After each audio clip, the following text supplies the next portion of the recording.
শেনঝেনের আকাশে নিখুঁত সমন্বয়ে উড়ল 12,000 ড্রোনের বিশাল বহর। এর মধ্যে 6,000 ড্রোন উড়েছে শেনঝেন সিভিক সেন্টারের উপর এবং আরও 6,000 ড্রোন শেনঝেন ট্যালেন্ট পার্কের আকাশে।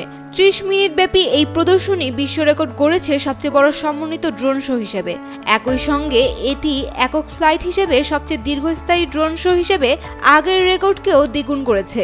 দর্শকরা মুগ্ধ হয়ে এই চমৎকার শো উপভোগ করেন, যা শেনঝেনকে উদ্ভাবনের কেন্দ্র হিসেবে আরও একবার প্রতিষ্ঠিত করল। ড্রোনগুলো জটিল অ্যানিমেশনের মাধ্যমে শেনঝেনের শহুরে স্থাপনা, প্রযুক্তিগত অগ্রগতি ও প্রাকৃতিক সৌন্দর্যের চিত্র তুলে ধরে। এই প্রদর্শনী শহরের বিভিন্ন ভবনের আলোয় সিনক্রোনাইজড হয়ে এক অপূর্ব দৃশ্যের সৃষ্টি করে।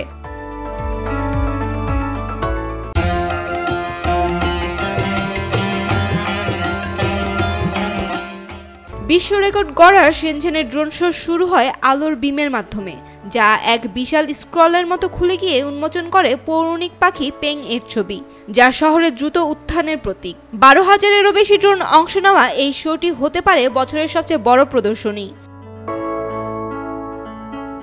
এই পরিবেশনায় যুক্ত ছিল চীনা ও আন্তর্জাতিক শিল্পীদের শিল্পকর্ম, যেখানে ছিল সূক্ষ্ম তুলির আঁচড়ে আঁকা চিত্রকলা ও ডিজিটাল আর্ট। শেনঝেনের বৈশ্বিক সংযোগ ও সাংস্কৃতিগত উন্মুক্ততাকে তুলে ধরে। এই মনোমুগ্ধকর প্রদর্শনী তুলে ধরে শেনঝেনের এক সময়ের মৎস্যগ্রাম থেকে বিশ্ব প্রযুক্তি শক্তিতে রূপান্তরের গল্প, যেখানে ড্রোন ও কৃত্রিম বুদ্ধিমত্তায় শহরটির দক্ষতা স্পষ্টভাবে ফুটে ওঠে। আমি 1995 সালে এখানে এসেছিলাম এবং অনেক কঠিন সময় পার করছি, বললেন এক দর্শক। কিন্তু সব কষ্ট সার্থক হয়েছে। আমি আশা করি অন্যরাও শেনঝেনের পথপ্রদর্শক মানসিকতাকে গ্রহণ করবে। এই অনুষ্ঠানটি আন্তর্জাতিকভাবে প্রশংসিত হয়েছে, যেখানে বিদেশি প্রভাবশালী ব্যক্তিত্ব ও গণমাধ্যম শৈলী এবং প্রযুক্তির অপূর্ব সংমিশ্রণে গঠিত এই শো এর ভূয়সী প্রশংসা করেছেন। Saima Akter, Daily Sun.